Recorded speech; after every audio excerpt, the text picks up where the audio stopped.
여러분, 하나님은 풀림의 하나님 되십니다. 인생은 풀려야 됩니다. 우리가 살다 보면 질병의 문제, 또 진학의 문제, 또 취업의 문제, 또 학업의 문제, 또 친구나 주변 사람들과의 관계의 문제가 풀려야 합니다. 하나님과의 풀림이 있기를 예수 그리스도의 이름으로 축복합니다. 하나님과의 풀림이 있는 사람에게 하나님은 역사하십니다. 여러분의 풀림으로 교회를 영화롭게 할 수도 있고요. 또 가문의 풀림으로 또 나라와 민족의 풀림을 가져오기도 합니다. 여러분의 인생 한 사람의 풀림으로 그러니까 여러분들이 살고 있는 성읍에 하나님의 구원의 반열에 이르게 하는 축복이 있을 수 있습니다. 오늘 하나님이 여러분에게 말씀하십니다. 이렇게 말씀하십니다. 인생이 풀린다. 지난번에 전사님이 설교할 때 어린 시절 이야기하면서 간증을 했던 기억이 있어요. 정말 열심히 순종하고 충성하고 노력하는데 하나님이 왜 내 기도는 안 들어주시죠? 라고 생각을 했었을 때도 있었고, 자꾸 내 인생이 밑바닥으로 내려가는 것 같은 그런 느낌이 있었다고 말씀드렸잖아요. 오늘도 비슷한 인물이 등장을 합니다. 바로 여기서부터 시작하게 됩니다. 예수님이 오늘 어느 성으로 입성을 하고 계시죠? 나인성이라는 곳으로 입성을 하고 계십니다. 예수님의 제자와 허다한 무리가 행렬을 이루어서 성 밖에서 성 안으로 진입을 하고 있습니다. 그때 장례 행렬과 마주치게 됩니다. 이 장례의 상주는 여인입니다. 그 여인의 외아들이 죽었어요. 그 여인은 일찍 과부가 되어서 남편을 일찍 잃어버렸습니다. 외아들만 믿고 살아왔는데 청년의 때에 죽음을 맞이하게 된 것입니다. 이 여인이 장례 행렬, 죽은 아들의 관을 앞세워서 곡을 하면서 상여가 나오고 있는 것입니다. 이 장면에서 예수님이 이 여인의 행렬과 마주하게 됩니다. 여러분, 이 여인의 슬픔을 말로 할 수 있을까요? 믿고 의지할 수 있는 사람은 외아들 하나뿐이었는데 이 아들이 죽고 소망이 다 끊어진 겁니다. 이 여인은 행복하고자 합니다. 이 외아들 하나가 자신의 소망이고 희망이고 기대였는데 죽음을 맞이하게 된 거예요. 근데 이 여인은 행복하고자 하는데, 여러분, 행복이 뭐죠? 행복은 사랑하고 사랑받고 사랑해줄 대상이 있어야 하며 사랑받을 대상이 있어야 합니다. 행복하고 싶죠? 행복이 뭐죠? 무엇을 소유해서 내가 행복한 거예요? 그건 행복이 아닙니다. 내가 사랑받고 싶은 게 행복이에요. 사랑만 받는 것이 아니고 사랑을 나눠줄 대상이 있어야지 행복한 겁니다. 이 여인에게 사랑을 나누어줄 대상이 바로 그 하나뿐이 없는 외아들이었습니다. 그런데 갑자기 돌연사하게 된 거예요. 믿을 건 하나도 없게 된 불쌍한 한 많은 여인이 오늘 성경 본문에 나오는 나인성 과부입니다. 남은 건 슬픔과 탄식, 한숨과 눈물밖에 없어요. 위로할 자 전혀 없는 한이 많은 여인입니다. 이 나인성 과부의 인생을 한마디로 말한다면 살아가야 할 이유가 없어진 거예요. 꿈과 희망, 또 소망, 기대, 이런 모든 것들이 한순간에 사라져버린 겁니다. 이런 경우에 세상 사람들은 이 여인을 보고 이렇게 말합니다. 시간이 약이야. 잊어버려. 차츰차츰 잊혀질 거야. 그래도 살아야지 어떡하겠어. 이렇게 얘기할 수 있습니다. 그런데 하나님은 그렇게 말씀하지 않으십니다. 꾹 참고 지내라. 저절로 잊혀질 거야 라고 하나님은 말씀하지 않으세요. 이 여인의 아들을 잃어버린 그 마음이 어떻게 잊혀질 수 있겠어요. 내가 내 배 아파서 10달 동안 품고 청년의 때가 이를 때까지 애지중지하며 키웠던 그 하나뿐인 외아들을 어떻게 잊어버릴 수 있겠습니까? 하나님은 이 여인에게 오늘 이렇게 말씀하십니다. 바랄 수 없는 중에 바라는 은혜가 있을지어다. 이것이 바로 믿음이에요. 믿음은 얻을 만한 것을 얻는 것이 아닙니다. 믿음은 바랄 수 없는데 모든 소망, 모든 기대, 꿈이 깨졌을 때, 또 절망이 찾아왔을 때, 내 인생이 바닥까지 내려갔을 때 그럼에도 불구하고 바라는 은혜가 있을지어다. 하나님은 신실하신 분이십니다. 오늘 하나님이 말씀하십니다. 하나님이 결정하셨습니다. 믿고 구하라. 믿고 구할 때 하나님께서 이루십니다. 많은 사람들이 이 여인의 장례에 참여해서 그 청년의 관을 메고 성 안에서 성 밖으로 나오고 있는 겁니다. 이 여인은 상여 소리와 곡소리, 장례 행렬 뒤에서 오열을 하면서 뒤따라 나오고 있는 것입니다. 이때 예수님이 성 밖에 서 있다가 제자와 허다한 무리와 함께 성 밖에서 성 안으로 들어가고 계신 겁니다. 안으로 들어가는 예수님의 행렬과 성 밖에서 성 안에서 나오는 성 안으로 들어가는 예수님의 행렬과 성 안에서 성 밖으로 나오는 장례의 행렬이 딱 만나게 되는 장면이 오늘 성경 본문에 나오는 장면입니다. 여러분 생각해 보세요. 예수님의 행렬과 장례 행렬이 딱 만날 수 있는 확률이 1%도 안 되는 겁니다. 이 여인의 행렬은 죽음의 행렬이에요. 하지만 예수님의 행렬은 나인성의 기쁨의 소식, 복음의 소식을 전하러 가는 생명의 행렬입니다. 그러므로 나의 죽음의 행렬과 예수님의 생명의 행렬이 딱 만나면 언제든지 예수님의 생명의 행렬이 이기게 됩니다. 사망의 권세 잡은 자, 사망 권세를 부수고 부활의 생명을 주신 하나님 되십니다. 이 생명의 생기가 임할지어다. 여러분에게 생명이 임할 것입니다. 죽음의 행렬과 생명의 행렬이 지금 딱 만난 장면이 오늘 본문이에요. 여러분 이걸 보고 때가 맞았다라고 표현합니다. 모든 것에는 때가 있어요. 우리가 공부해야 할 때가 있죠. 일을 해야 할 때가 있어요. 휴식을 해야 할 때가 있습니다. 그러므로 때가 잘 맞는 은혜가 있어야 합니다. 저는 20살 때 군대에 딱 들어가서 자기 전에 늘 생각했던 것이 있어요. 내가 21살이 되고 22살이 되고 앞으로의 10년 동안 내가 어떠한 길을 걸어갈 것인가에 대한 고민을 하면서 일기를 쓰잖아요. 군대에 있을 때는 일기를 쓰게 하는데 그 일기에 나의 미래를 내가 한번 설계를 해본 거예요. 나의 계산대로, 내가 생각하는 대로. 그래서 군대에서 전역을 하게 되면 다시 대학교로 돌아가서 신학을 4년 동안 마치고 대학원 3년을 해서 27, 28이 되는 나이에 이제 목사고시를 준비하면서 어여쁜 아내를 만나 결혼을 하고 30살 이전에는 아이가 둘 낳는 게 목표였어요. 그것을 그때 계획을 한 거예요. 내 인생의 미래를 내가 계획을 했어요. 근데 지금 보세요. 제 나이는 35이에요. 근데 아직 아이는 없어요. 제가 계획한다고 하더라도 그것을 이루시는 분은 바로 하나님이세요. 그러므로 하나님의 때가 있는 거예요. 저는 그 하나님의 때를 기다리며 기도하며 나아가고 있는 중입니다. 오늘 죽음의 행렬과 생명의 행렬이 만날 때도 하나님의 때가 있어야 한다는 것입니다. 그 때는 내가 맞추는 것이 아니라 때는 바로 하나님이 맞추십니다. 그 여인은 죽음의 행렬을 따라가고 있는 것이에요. 남편의 장례를 치르고 또 곧이어서 외아들이 이제 청년의 나이가 되었을 때 장례를 또 치르는 것입니다. 그런데 예수님께서 이때 나인성이라는 곳을 들어오시고 그곳에서 장례 행렬 중에 딱 만나는 거예요. 이때는 인간이 맞춘 거예요? 하나님이 맞추신 것입니다. 오늘 장례를 뒤쫓아가는 이 느낌, 상여소리, 곡소리를 뒤쫓아가는 누군가의 아버지, 또 아들이 죽어나가는 것을 알고도 멈출 수 없는 그 어머니의 마음, 이렇게 문제가 생겼을 때 이러한 모든 문제를 하나님이 하나님의 때, 하나님의 방법으로 맞추십니다. 성 안에서는 죽은 자를 들쳐매고 나오고 있어요. 이건 무엇을 의미하냐면 이 사람은 더 이상 미래가 없고 여기서 끝났다라는 것입니다.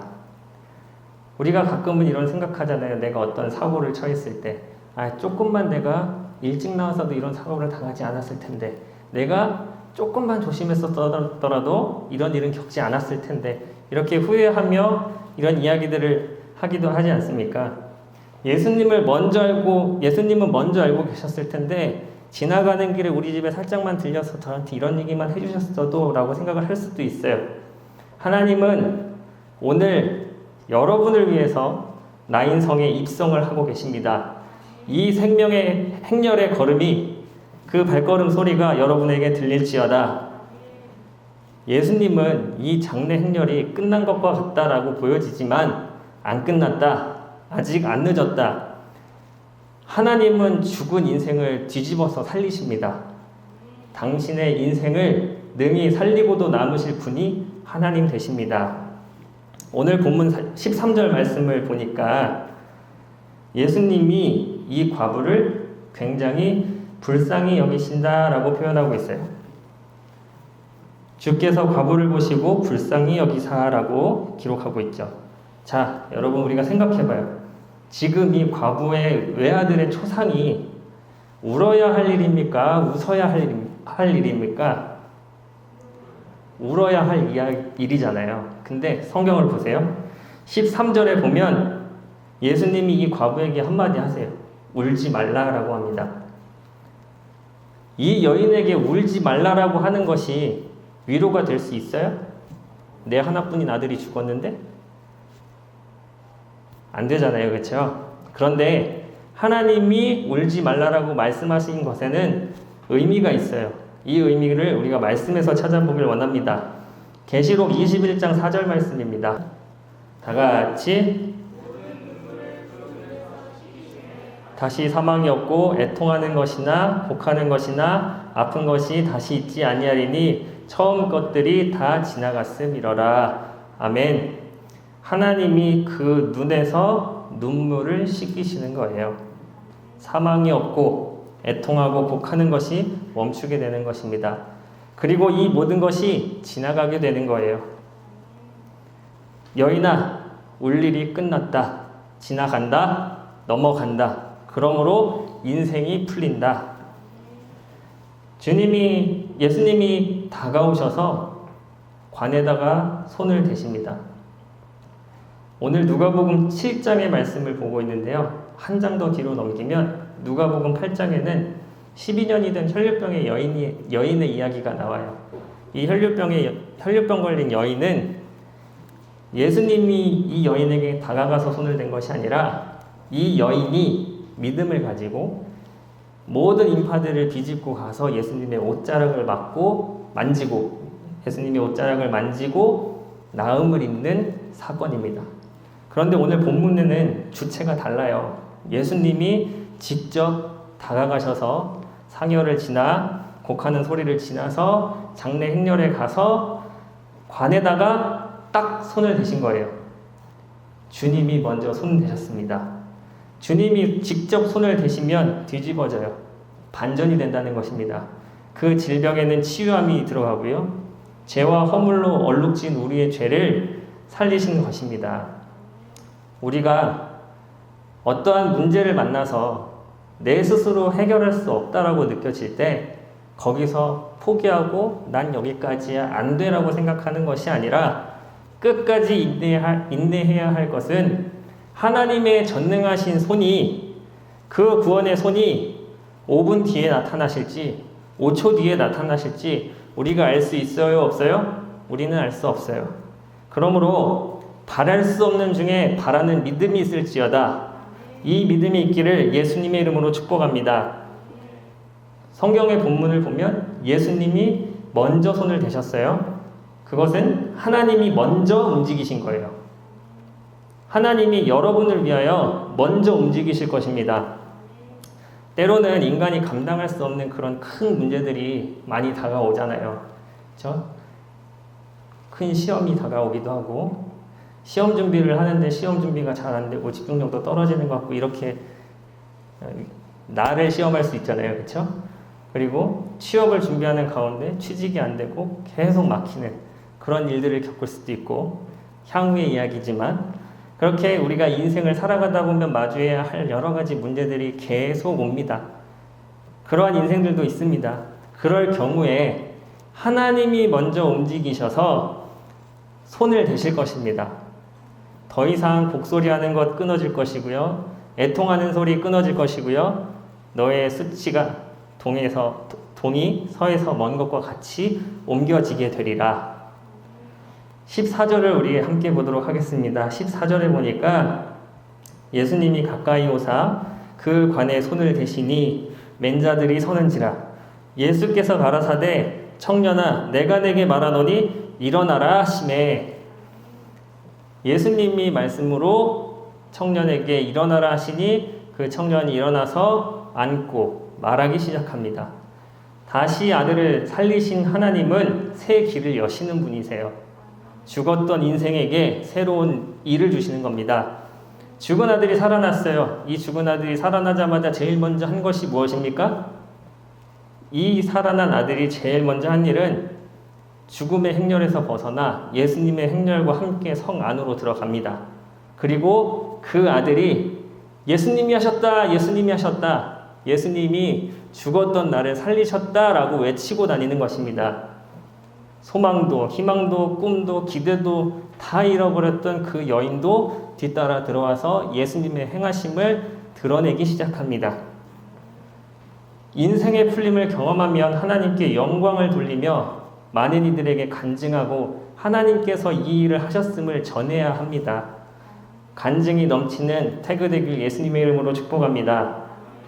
오늘 이 나인성 모든 사람들이 이 일을 겪었잖아요. 그래서 이 사람들에게 변화가 일어나기 시작해요. 하나님을 두려워함으로 하나님께 영광을 돌린다라는 겁니다. 16절에 보니까 모든 사람이 두려워하며 하나님께 영광을 돌려 가로되라고 기록하고 있습니다. 그 죽은 아들을 통해서 나인성이 축복을 받았잖아요. 이 죽은 아들을 통해서 세상이 축복을 받게 됩니다. 하나님이 나인성을 구원하는 하나님의 섭리가 바로 여기 있는 것입니다. 나인성의 모든 사람이 하나님이 자기 백성을 돌아보셨다라고 오늘 본문에는 기록하고 있어요. 여러분, 오늘 하나님이 나를 돌아보실 것입니다. 나인성은 지금 예수님이 성 안에 들어가시기 전까지 어떠한 형태였어요? 장례 때문에 우는 소리, 곡소리가 나는 초상집 분위기였잖아요. 근데 예수님과 장례 행렬이 만나고 난 이후에 나인성은 어떻게 바뀌어요? 축제의 장이 됩니다. 나인성 전체가 구원을 얻게 되었다는 사실입니다. 그런데 이렇게 우리 질문할 수 있잖아요. 누군가의 간증을 들으면 하나님 그 사람의 이야기잖아요. 전사님 그 사람의 얘기잖아요. 저는 그 음성이 들리지 않아요 라고 생각할 수 있잖아요. 우리가 말씀에서 찾아보기를 원합니다. 로마서 1장 21절의 말씀에 이렇게 기록하고 있습니다. 로마서 1장 21절입니다. 다 같이 하나님을 알되 하나님으로 영화롭게도 아니하며 감사치도 아니하고 오히려 그 생각이 허망하여지며 미련한 마음이 어두워졌나니. 아멘. 왜 이런 음성이 들리지 않냐면 감사가 없기 때문이에요. 감사가 없으면 어떻게 된다고 오늘 성경에 기록하냐면 하나님을 알되 하나님을 영화롭게도 아니하고 감사치도 아니하면 오히려 그 생각이 허망하여지고 미련한 마음 때문에 어두워졌다라고 하고 있는 것입니다. 감사가 없으면 마음이 어두워집니다. 감사가 없으면 멘탈이 어두워지는 것입니다. 중요한 것은 때에 감사하는 은혜가 있을지어다. 감사할 때 감사의 마음을 잘 전하는 태그가 되길 바랍니다. 하나님이 여러분에게 원하시는 것은 딱 하나예요. 딱 한마디예요. 하나님 감사합니다. 이 믿음의 고백이 있길 예수님의 이름으로 축복합니다. 부탁하기는 여러분이 학교에 등교해서 여러분의 책상에 손을 얹고 하나님 감사합니다. 하나님 오늘 하루도 지켜주세요라고 기도로 시작하는 은혜가 있을지어다. 그렇게 손을 얹고 하나님께 감사하며 기도할 때 그 하루가 하나님이 먼저 손대시는 하루가 될 것입니다. 하나님이 먼저 움직여서 여러분들을 돕고 여러분들과 함께 하실 것입니다.